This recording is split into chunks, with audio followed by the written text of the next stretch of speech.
Hi, welcome to this episode with me, James Walters. In the last episode, we looked at how to learn new habits as an important part of being able to help climate change and improve our lives. Before we continue working through the climate change solutions from our sustainability roadmap, I thought it would be good to take a look at what I consider the curse of consumerism, because I feel that if we're going to make changes that stick, changes that help improve our lives, then it's important to consider how we got here, how we got in the position that we need to help climate change. So for this episode, we look at what I mean by consumerism. Is there a better way that also helps climate change? And one idea to break the buying habit. This is one of over 40 ideas in our sustainability roadmap with solutions to climate change and part of our series on Living Sustainably. This piece is a bit abstract, not what I usually create. I'm going to get into a lot of detail with this topic, but not yet. This one is meant only to float an idea, to spark some thought. I'm a minimalist. Does that mean anything to you? To me, it means living with what I need, just the essentials. Not living in poverty, but living a meaningful life where everything I own and everything I do has meaning. I also do my best to live in a way that's good for people and planet. I try my best to make decisions that are not selfish, decisions that don't harm others and don't harm our planet. After all, I have a 7-year-old son, so it's in my interest to consider how to improve the world even after I'm gone. Ideally, I'm trying to improve my life, the lives of my family and friends, and the lives of people that I don't even know, by living a purposeful life based on a regenerative approach, where I give back more than I take. When I say consumerism, I mean buying whatever we want, whenever we want, with no thought to the negative impact to the planet, in a way that ultimately makes us unhappy, uncontented, and harms the planet.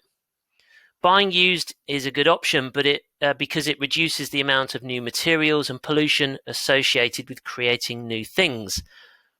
But just because I can buy used, it doesn't mean I keep buying whatever I want whenever I want, because that still leads to too much stuff at home, stuff I don't use, stuff that gathers dust, stuff that creates noise and distractions, stuff that creates clutter. What I want to do is to own only the things that I need, that I use regularly, enough stuff so I can do the things I want to do. I heard a crazy stat on the amazing The Minimalists private podcast on Patron, the episode called Shopaholics Anonymous. Here's the stat. The USA has 3% of the world's children, but buys 40% of all toys sold worldwide. What? Isn't that consumerism gone mad? I checked it out and saw the same stat on the Boston Globe website in an article from 2012. I also heard that the average child in the USA has 300 toys, but plays with only 12. What the? I couldn't find that stat, but I did come across an article from The Telegraph in 2010 that said 10-year-olds have £7,000 worth of toys, but play with just £330 worth. I can understand that. We didn't always live a minimalist life. Just this year, we had a big declutter at home. We gave away tons of things to charity, even though we'd always tried to be good and haven't had lots of money in the first place. It was upsetting going through everything that we owned and seeing so much stuff. Is there a better way that also helps climate change? Yes, if you want it. But you need to want it first. You need to have the desire to find a better way. Otherwise, you'll do the 10 things to declutter your home. That's just a made-up name, but it probably exists. And a month later, you'll be recluttering. On my journey, I've found a way to live a more meaningful life at the same time as reducing my impact on the planet helping climate change and improving my life. For me, this has been a long journey. It's a journey I will always be on. It will never end because life always evolves. But I do certainly feel more enlightened, and I'm comfortable with always searching for better ways to live, better ways to be present in my own life, better ways to absorb life and be hungry to know more. There have been tons of things I've heard and watched and read and experienced. There's no one thing that took me on this journey. However, there are a few things that stand out, and I thought they could offer some inspiration to others. I was talking to somebody that I used to work with. We were talking about working lots of hours and weekends. He's older than me, so he's had a few more life experiences. He made a comment that stuck with me for years and has inspired me to find ways to prioritize life. His comment was, "You won't retire and say, 'I'm glad I worked all those weekends.'" That comment was like a bang, a slap in the face with a reality check. I hope it offers some inspiration to others. Thanks to my amazing friend Leona, who gave me the book called Work Smarter, Live Better. Reading it was a real milestone for me. For years, I'd prioritized work over family and friends. I've worked a lot of hours, lots of 16-hour days, working until 2 a.m., working evenings and weekends, working during holidays, waking up at 3 a.m. and not being able to go back to sleep because of the white noise in my head, thinking and worrying about work. Being so mentally consumed by work that even when I'm at home and not in front of the laptop, I was thinking and worrying about work, not paying attention to life. This book was groundbreaking for me because it helped me to question the status quo. It got me to question my personal priorities. It got me working better, more efficiently. It helped me to start prioritizing my life, prioritizing what is genuinely important to me. I've included a link to the book in the description. The Minimalists Podcast.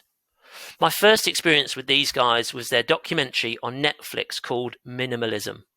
That really got me thinking about the important things in life, about living a better life with less. Then I started listening to the Minimalists Podcast during the first COVID lockdown. Wow. It was like a weekly personal therapy session for free. I was so moved and inspired that I signed up for their private podcasts on Patreon. A lot of what they talk about is not accepting the status quo, tuning out of the adverts, the pressure, the manipulation of consumerism. I've included a link to the Minimalists in the description. I need my brain so I can live, to exist. I also need my brain to think and feel and talk and move and, well, everything. But until recently, I hadn't looked after my brain. I'd taken lots of training courses, always wanting to learn new things and better myself, but I hadn't given my brain some love. I hadn't given my brain some time to relax. I hadn't learned how to handle feelings and emotions and stress and anger and frustration.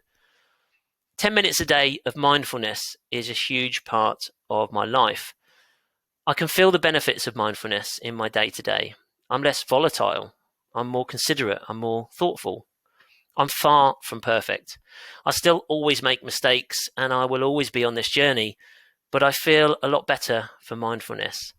It's helped me a lot to be present in my own life. I've included a link to the Insight Timer app in the description. One idea to break the buying habit. I try to follow the £1, 1 minute rule, which is inspired by the Minimalists 30-30 rule. To help avoid impulse buys, for every £1 that something costs, think about it for 1 minute before buying. That's it for now. It's a big topic that I'll come back to again. I hope that was enough to spark some thought and give some inspiration. Being conscious of what we consume is an important step to be able to make changes that stick, so it's easier to work through the 40+ climate change solutions in our sustainability roadmap. The Nafford Junction sustainability roadmap is about what each of us can do in our day-to-day lives. It's about creating a new lifestyle where it's natural to do everything we can to reduce our consumption and waste, and live in a way that considers others. This sustainability roadmap won't fix everything. We need governments and businesses to do that. However, changing government policies and business practices can be influenced by our actions. This roadmap is about doing things where we have the power, things that can encourage and eventually force governments and businesses to change. We can do something now and be part of hitting the next milestone in the climate crisis, which is to halve global emissions by 2030. Here's what you can do. Think about consumerism and minimalism.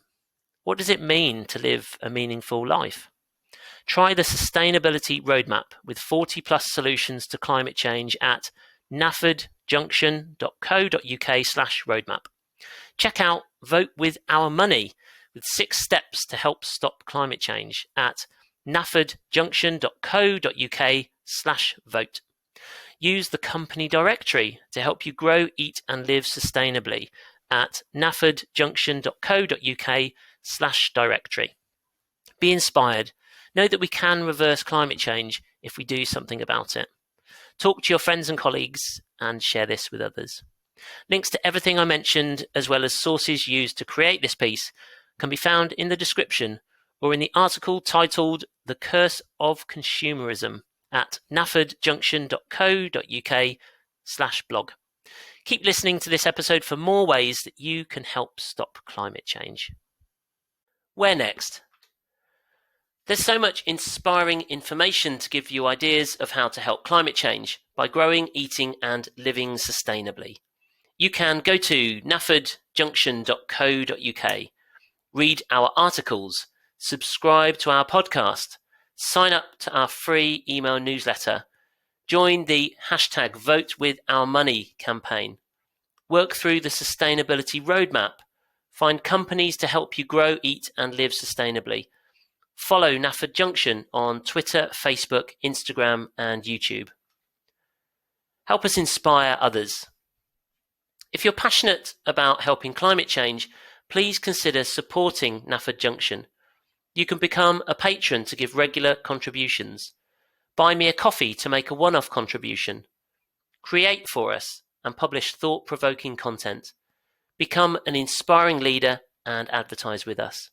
Go to naffordjunction.co.uk/support. This was produced by me, James Walters, as a personal project to help stop climate change by inspiring others to grow, eat and live sustainably. Any advice given is the opinion of those involved and does not constitute medical, financial or legal advice. We may include links we think you will find useful. If you buy through those links, we may earn a small commission. It's one way to support our work and to inspire as many people as possible. Thanks for listening. Come back soon. Bye-bye.